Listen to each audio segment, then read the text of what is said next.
Topic number 1 for E3 predictions via the podcast Unlocked listeners, Andrew Goldfarb. That's unlocked at IGN.com. That is unlocked at IGN.com. Thank you.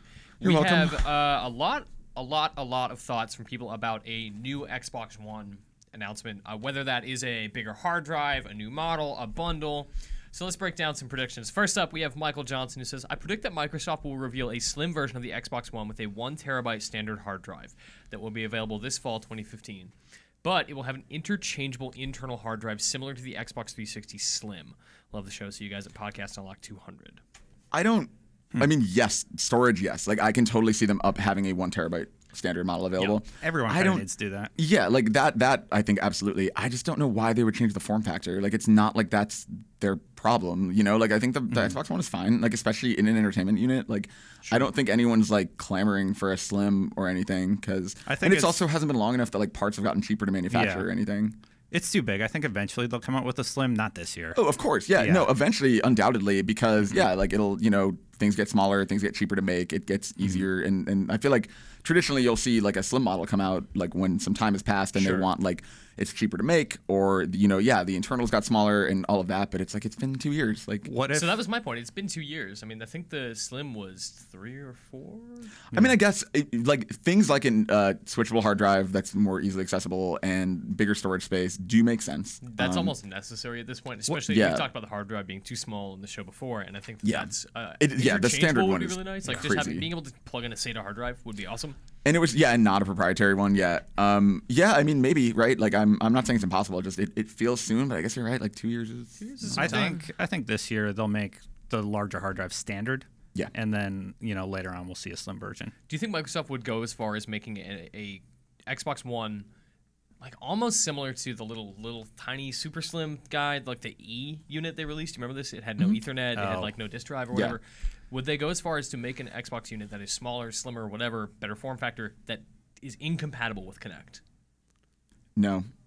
I can't imagine them doing that. Maybe honestly, like, I think what could they take out? I feel like they would only do that if they could make it like $200. Like, if they could make it cheap that it's like an incredible, and like kind of like the 2DS, you know, kind of thing, where it's like it's kind of this like lesser version that is very, very, very low barrier to entry. But oh man, like, I don't know. Honestly, like, I can't imagine them completely killing that functionality, because, like, I don't know. They actually, didn't they say, like, today that they're still committed to it? Oh, really? I didn't see like, that. to Kinect. Like, I don't know. I would be surprised to see them entirely excise Kinect functionality. Because it's a port. You know, it's not like the unit's included anyway. I'd rather see them work on their operating system. Personally, it's just it chugs so much, switching between apps and everything. It just needs to be a smoother experience. Yeah, I agree. Totally agree. Abdul Suarez writes in and says, I believe Microsoft will be announcing a newly redesigned box to compete with Sony's sleek, stealthy-looking upright console with roughly 3 terabytes, giving reason to have a console worth paying $450 for, and an elite 5 terabytes somewhere in the $500 to $6 mark. Man, I feel like at that point, just offer swappable hard drives. Like, I don't know. Maybe I'm weird. I don't think that the PS4 is selling so well because it's a pretty box. Like, I don't think the form factor is really the issue. It just works. It's also price. Like, it is the cheaper console. It is the presentation of the PlayStation 4 is all about games, and you see any ad for PlayStation, it's like, look how many games, look at the diversity, look at all these things you can get.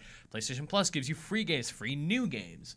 It's a really appealing product. It's the service. Yeah, I mean, honestly, at this point, I feel like if they really focused on like 3 new models at 3 new price points, it would almost be missing the point, because I feel like that is not their issue. That'd be a step in the wrong direction for Microsoft. Yeah. I feel like people would be more confused about what to buy. It's just like, just make one model that works. And I mean, I like his idea about having, you know, an elite version available that you can have like 5 terabytes in. But it would be nice if I could just do that myself with a 5 terabyte hard drive rather than spending $700 or whatever.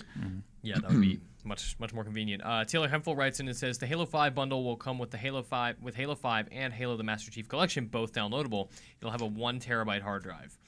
We kind of got a little bit of this today. Microsoft announced an Xbox One Special Edition White Xbox One for $350 with the Master Chief Collection. Comes with a 500 gigabyte hard drive and no Kinect. Man, a Halo 5 bundle makes sense. Oh, yeah. I guess they will get there. That has to be. It has to be. But I don't know that they'll bundle Master Chief Collection in. This feels preemptive. Today's announcement about a Master Chief Collection Xbox One seems silly. Yeah, because there will... Yeah. like why now? Especially like people who don't own an Xbox One yet, who are Halo fans. Like, I mean, I guess you could buy this now, play leading up to Halo 5, but I would imagine they'll just wait and buy it with Halo 5 though. Yeah, that's what I do. If you want to sell consoles, bundle Halo 5 with it. And I mean, it's like the mainstream obviously doesn't think about this, but as far as like hardcore people, like they know that E3 is when price drops happen and when new models happen. So like I feel like this feels to me like that actually is the best evidence that maybe some kind of model change is coming, because they want to, you know, do a bundle now, clear them out, and then have the holiday bundle be whatever the new form factor is or the new hard drive size or whatever. Sure. Yeah, I don't know. Maybe they don't want to have a bundle where Halo 5 is free inside of it. They want to be able to sell copies of the game. That's true too. Man, I'm like all over the map today. I keep just changing my mind. People are going to buy Xboxes when Halo 5 comes out. Oh yes, absolutely. That's what they're waiting for. And it's like this is a good fall for Microsoft. Like they're poised to have, like, with Tomb Raider and Halo 5 and I don't know, like Forza 6. Yeah, seriously, like this will be a big year for sure. Everybody knows games move hardware, not hardware. And even if Call of Duty is not lead on Xbox One, even if it's not like DLC first, I feel like that audience, like, it is so built into the Xbox DNA. A lot of people have played with their friends for 10 years now. Sure, like they're not going to give up on it, right? Yep. Still going to sell super well. Stephen, with the most Italian last name I think I've ever read, Forgione. Stephen Forgione. Good. Halo 5 demo with Xbox One limited edition console will be revealed. If the Slim console is announced, it will apply to that Halo 5 bundle. The console will feature 2 controllers, a 1 terabyte hard drive, and maybe the Master Chief Collection for $500. So that's kind of like the best of everything we just discussed. Yeah. That would be great. Yeah, I mean, like, so that's, I would say I can totally see a Halo 5 bundle with a 1 terabyte hard drive and an extra controller. Like, that makes sense to me. I think that is more logical to me than like a Slim edition right now. Yeah. Couch co-op? Just if you're 2 controllers, right? Exactly. Right. Like, and that's what I'm saying. Like, sell the experience, sell the, you know, because games will move hardware. Like, sell, like, hey, get into our platform.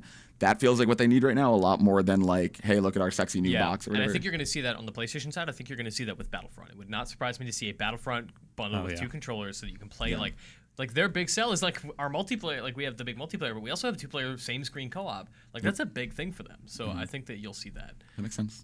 With Halo, I'm less convinced because it is 4-player. It appears to be 4-player co-op in that campaign. So 2-player local makes less sense to me. I get that. Seems good. Any final thoughts on consoles? Like, would you guys buy a Slim console? Do you care? No, because honestly, I would love to be able to switch hard drives, but I'm not going to buy a new Xbox for that. You know, if the OS ran smoother, I would. But my Xbox runs really poorly. Like, it's a day one, and everything just chugs. Like, I'm just like, this is not a clear out that hard slick drive, experience. Yeah, yeah, it's full. It's disappointing.